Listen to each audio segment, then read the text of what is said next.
విశాఖలో దారుణం జరిగింది. విశాఖలో ప్రియురాలిపై విషప్రయోగం చేశాడు ప్రియుడు. పెళ్లి చేసుకోమని అడిగినందుకు ప్రియురాలిపై విషప్రయోగం చేశాడు. 6 సంవత్సరాలుగా ప్రేమించుకుంటున్నారు శేఖర్, రత్నమాధురి. ఆసుపత్రిలో ఆమె చికిత్స పొందుతూ మృతి చెందింది ప్రియురాలు రత్నమాధురి. ప్రియుడు శేఖర్ పరారీలో ఉన్నాడు. ఇద్దరం చనిపోదామంటూ హోటల్కు తీసుకువెళ్లాడు, నమ్మించి చంపేశాడు అని యువతి కుటుంబ సభ్యులు ఆరోపిస్తున్నారు. ఇద్దరు కూడా సాఫ్ట్వేర్ ఉద్యోగులే, మంచి శాలరీ. అయితే ఇద్దరు కూడా ప్రేమించుకున్నారు. ఆమె పెళ్లి చేసుకోమని అడిగినందుకు ఆమెను పక్కా ప్లాన్ ప్రకారం లేపేయాలని నిర్ణయించుకున్నాడు ప్రియుడు. ఇద్దరు కలిసి చనిపోదామంటూ హోటల్కి తీసుకువెళ్ళాడు. ఆమెకు మాత్రం విషం ఇచ్చి ఆమె చనిపోయేలా చేసి అక్కడి నుంచి పారిపోయాడు. వారం రోజులుగా ట్రీట్మెంట్ తీసుకుంటూ రత్నమాధురి వాళ్ళ తెల్లవారుజామున ఆసుపత్రిలో చనిపోయింది. సాఫ్ట్వేర్ ఉద్యోగిపై విషప్రయోగం చేసి చంపడం విశాఖలో కలకలం సృష్టించింది. చికిత్స పొందుతూ రత్నమాధురి మృతి చెందింది. వారం రోజులుగా ఆమె ఒక ఆసుపత్రిలో చికిత్స పొందుతూనే ఉంది. ఈరోజు తెల్లవారుజామున ఆమె చనిపోయింది అని డాక్టర్లు చెప్తున్నారు. దీనిపై మరింత సమాచారం మా ప్రతినిధి అనిల్ అందిస్తారు. అనిల్, చెందిన యువతి రత్నమాధురిపై విషప్రయోగం జరిగిందని తల్లి నర్సీపట్నం పోలీస్ స్టేషన్లో ఫిర్యాదు చేశారు. అసలు ఏం జరిగింది, ఎందుకు ఆమె మృతి చెందాల్సినటువంటి పరిస్థితి వచ్చిందనేది ఆమె తల్లి అమ్మాజీ మనతో పాటు ఉన్నారు. అమ్మాజీ గారు, నిన్నటి నుంచి మీతో మాట్లాడించే ప్రయత్నం చేశాం. అసలు ఏం జరిగింది, విషప్రయోగం జరిగిందని మీరు పోలీసులకు కంప్లైంట్ ఇచ్చారు. మీకు ఎలా తెలిసింది? నేను మాట్లాడలేనండి, మా ఊళ్ళు ఉన్నారు, అడగండి. అమ్మాయికి 6 సంవత్సరాల నుంచి ఇద్దరు ఒకే దగ్గర ఉద్యోగం చేస్తారు. ఒక దగ్గర కావాలని చంపాలనే ఉద్దేశంతోనే ఇలా చేశారు. అదే చేశాడు. ప్రేమ పేమెంతనని పెళ్లి చేసుకుని అమ్మించుకుంటూ వచ్చి అలా చేశాడు. పూర్తిగా పెళ్లి చేసుకుంటాననే, ఇంట్లో ఒప్పుకున్నా నేను ఒప్పిస్తాననే, తర్వాత ఇలా చేసాడు. మాధురి మీకు ఎప్పుడైనా చెప్పిందమ్మా?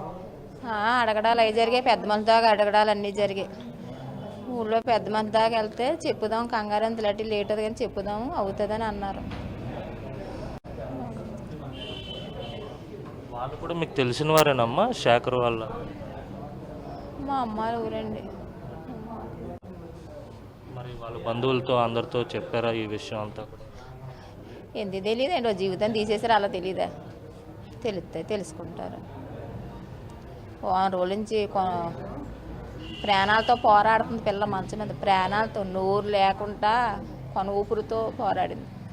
అడిగేది తెలీదు.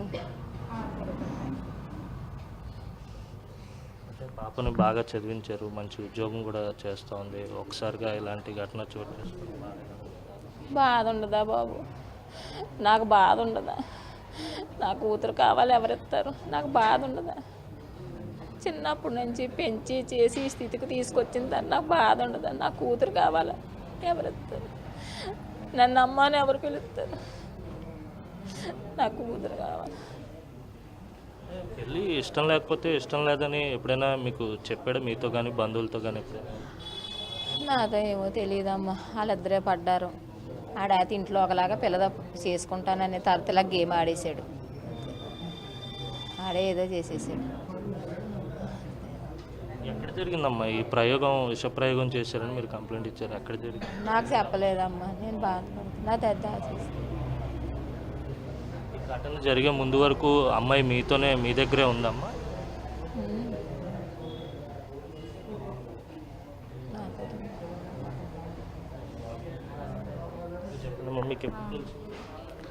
మాకు బుధవారం తెలిసింది, అమ్మాయి సాటర్డే బయటకు వెళ్ళింది అన్నారు. ఏమవుతారండి? మేము కజిన్ అవుతాను. సో ఈలోపు ఇలా జరిగింది. మాకైతే పోలీసుల మీద, లా మీద నమ్మకం ఉంది. డెఫినెట్గా అబ్బాయిని, వాళ్ళ ఫ్యామిలీని శిక్షించాలనుకుంటున్నాం. పోలీసులు ఏం చేయగలరు అన్నది ఇందులో మాత్రం చాలా స్ట్రాంగ్గా ఉండి చేయాలి. ఈరోజు ఒక ఫ్యామిలీ రోడ్డున పడిపోయింది. ఆ పిల్లే బ్రెడ్ అన్నారు. ఆ పిల్లే రెస్పాన్సిబుల్ తీసుకొని వాళ్ళ మదర్ని, వాళ్ళ సిస్టర్ని చూసుకుంటుంది. ఈరోజు ఆ పిల్లే లేకుండా చేస్తారు. సో ఇది చాలా దారుణం. ప్రేమ పేరుతో ఒక అమ్మాయి జీవితాన్ని, ఒక కుటుంబాన్ని రోడ్డున పడిస్తారు. సో డెఫినెట్గా పోలీసులు గట్టిగా దీని మీద యాక్షన్ తీసుకోవాలి. డాక్టర్స్ ఏం చెప్పారండి, మీతో మాట్లాడారా డాక్టర్స్? అసలు ఎందువల్ల ఇలా చనిపోవాల్సి వచ్చిందనే విషయాన్ని చెప్పారా? వాళ్ళ క్లారిటీ ఇవ్వలేదండి వెరీ స్టార్టింగ్. ఆ తర్వాత ఆ అమ్మాయి కన్జ్యూమ్ చేసిన 4 డేస్కి చేసిందేమో అన్న డౌట్ ఉంది. ఆ అబ్బాయే కన్ఫర్మ్ చేశాడు తాగిందో లేదో. ఇగో ఈ బాటిల్ ఫోటో పెట్టాడు వాళ్ళ సిస్టర్కి, అమ్మాయి వాళ్ళ కజిన్కి. So this purely intentional. So డెఫినెట్గా దీని మీద యాక్షన్ తీసుకోవాలి. పోలీసులు మాత్రం ఈ చర్యని చాలా సీరియస్గా తీసుకొని ఇచ్చేయాలి. మాకు లా మీద నమ్మకం ఉంది. డాక్టర్గా మీకు ఎప్పుడైనా ఇలాంటి సందర్భం జరుగుతుందని, పెళ్లి విషయంలో మాటలు జరుగుతున్నాయి కానీ అని చెప్పారు? పెద్ద మనుషులు వెళ్ళారు, ఆ అబ్బాయే పెద్ద మనుషులు పంపమని అడగడం జరిగింది. పెద్ద మనుషులు వెళ్ళారు, మాట్లాడారు. వాళ్ళ పేరెంట్స్ ఈ అమ్మాయిని దుర్భాషలాడడం ఇలాంటివి జరగడం వల్ల అబ్బాయి వాళ్ళ బ్రదర్ అమ్మాయిని చాలా దారుణంగా మాట్లాడడం వల్లే అమ్మాయి మానసికంగా చనిపోయింది ముందు. ఆ తర్వాత అబ్బాయి కూడా డబుల్ గేమ్ ఆడాడన్న ఫీల్లో అమ్మాయి వెళ్ళిపోయి ఉండొచ్చు. మేబీ దానివల్లే ఇదంతా అయ్యి ఉండొచ్చు. అమ్మాయి అంతటా అమ్మాయి చనిపోయిందని అనుకుంటున్నారా, లేకపోతే అబ్బాయి ఏమైనా చేశారు? అబ్బాయి ఏదో చేసి ఉంటాడు. ఆ అమ్మాయి అంతటా అమ్మాయి అని మేము అనుకో, ఎందుకంటే అమ్మాయి చాలా ధైర్యమైన అమ్మాయి. ఒక ఫ్యామిలీని రెస్పాన్సిబుల్ తీసుకొని లీడ్ తీసుకొని నడిపిస్తుంది అంటే అది చిన్న విషయం కాదు. సో నేనైతే ఏదో జరిగిందనే అనుకుంటున్నాను. మొత్తం మీద అయితే మాత్రం రత్నమాధురి వారం రోజులుగా చికిత్స పొందుతూ విశాఖలో ఉన్నటువంటి ఆసుపత్రిలో ఈరోజు తెల్లవారుజామున మృతి చెందింది. తల్లిదండ్రులు కావచ్చు, కుటుంబ సభ్యులు కావచ్చు కన్నీరు మున్నీరుగా విలపిస్తున్నారు. చేతికి అందొచ్చినటువంటి కుమార్తె చనిపోవడం అత్యంత బాధాకరం అని చెప్పి వారంతా చెప్తున్నటువంటి పరిస్థితి. అయితే ప్రత్యేకంగా ప్రేమికుడు శేఖర్ ఎవరైతే ఉన్నారో శేఖర్పై కఠినంగా చర్యలు తీసుకోవాలి, పోలీసులు క్షుణ్ణంగా దర్యాప్తు చేయాలని చెప్పి డిమాండ్ చేస్తున్నటువంటి పరిస్థితి. గడిచిన 6 ఏళ్లుగా వీరిద్దరికీ పరిచయం ఉంది. పెళ్లి సంబంధాల విషయంలో కూడా ఇరువురు కుటుంబాల మధ్య మాటలు కూడా సాగాయి. అయితే పెళ్లి చేసుకోవడానికి శేఖర్ ఎవరైతే ఉన్నారో అంగీకరించినప్పటికీ కూడా ఏం జరిగిందో తెలియదు. అకస్మాత్తుగా చూసేసరికి ఇలాంటి ఘటన చోటు చేసుకుందని కుటుంబ సభ్యులు చెప్తున్నారు. వీడియో జర్నలిస్ట్ అజయ్తో కలిసి అనిల్ RTV విశాఖ నుంచి. నర్సీపట్నం టౌన్ పోలీస్ స్టేషన్ అండి. నర్సీపట్నం టౌన్లో శారదానగర్లో ఒక యువతి హైదరాబాద్లో సాఫ్ట్వేర్ ఉద్యోగం చేస్తూ ఉండేది. అక్కడ నాతవరం వెన్నెల పాలెం చెందినటువంటి ఒక యువకుడు కూడా హైదరాబాద్లో సాఫ్ట్వేర్ ఉద్యోగం చేస్తూ ఇద్దరు ప్రేమించుకోవడం జరిగింది. తరువాత వివాహము చేసుకోవడానికి అమ్మాయి అడిగేటప్పుడు యువకుడు యొక్క తల్లిదండ్రులు మరియు యువకుడు నిరాకరించారనేసి ఉద్దేశంతో 27వ తేదీని అమ్మాయి విశాఖపట్నం వెళ్ళడం జరిగింది. విశాఖపట్నంలో ఎవరైతే యువకుడు ఉన్నారో ఆ యువకుడు కూడా అక్కడికి వెళ్ళి అమ్మాయికి విషం ఇచ్చారు.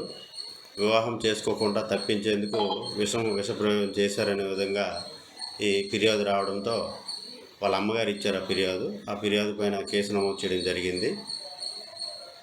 ఇప్పుడు ప్రజెంట్ అమ్మాయి అన్కాన్షియస్లో ఉంది. వాళ్ళ అమ్మగారి ఇచ్చిన ఫిర్యాదు మేరకు కేసు నమోదు చేసి దర్యాప్తు చేయడం జరుగుతుంది. Thank you. ఆ యువకుడిని కూడా ఆల్రెడీ పిలిపించడం జరిగిందండి. ఇక్కడికి దర్యాప్తులో భాగంగా మిగతా అధికారులతో మాట్లాడి దర్యాప్తు పూర్తి చేస్తామండి.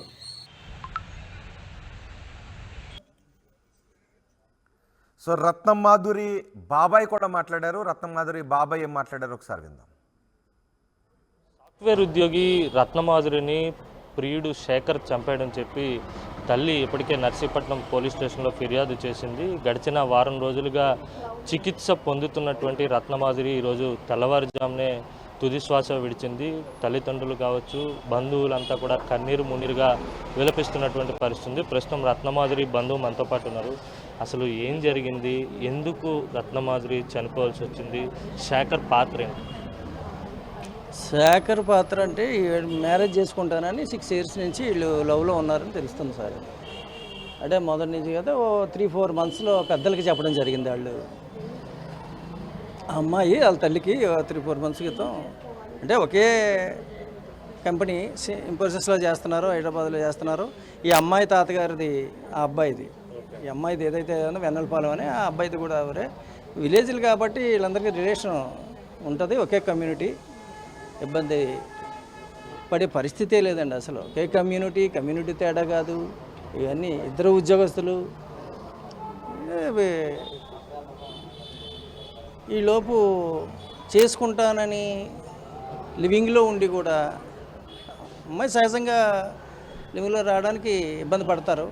బై ఫోర్స్ ఏంటంటే ఇంకెలాగ మనం మ్యారేజ్ చేసుకునే వాళ్ళమే ఇద్దరు ఇది చేసామని ఏదో చెప్పి మొత్తానికి ఫిజికల్గా కూడా మీట్ అవ్వడం జరిగిందండి. అది ఈ అమ్మాయి ఎప్పుడైతే ఈ రీసెంట్గా అబ్బాయి సంబంధాలు చూడడం, మ్యారేజ్కి ప్రపోజల్ చేసుకోవడం, ప్రయత్నాలు చేయడం ఏదో తెలిసి వాళ్ళ అమ్మ అడిగిందట. అడిగితే నేను చేసుకోను, ఇంట్లో వద్దన్నారు. అప్పుడు వాళ్ళ అమ్మగారితో ఇదే విషయం చెప్పింది. ఇద్దరు ప్రేమించుకున్నావు, చేసుకున్నాను అన్నట్టు. ఇప్పుడు నువ్వు చేసుకోవాల్సిన అవసరం ఏముంది, ఇంకా అక్క ఉందా పెళ్ళికి, ఇంకొకరు అదే నువ్వు ఉద్యోగం చేసుకున్నావు, ఇంకా ఫ్యామిలీలో స్థిరపడలేదు, నువ్వే ఆధారం అనేది చెప్పిందట. ఆ అమ్మతో చెప్పలేక వాళ్ళ కజిన్ సిస్టర్ శిరీష్ అని ఆ అమ్మాయితోటి జరిగిన విషయం, ఫిజికల్గా మూవ్ అయ్యాం, అడ్వాన్స్ అయ్యాం, ఇంకా తప్ప వేరే నేను ఊహించుకోలేను, ఈవేళ కాదంటున్నాడు. అంటే వాళ్ళ అమ్మగారికి ఈ విషయాన్ని కొంచెం జారవేసి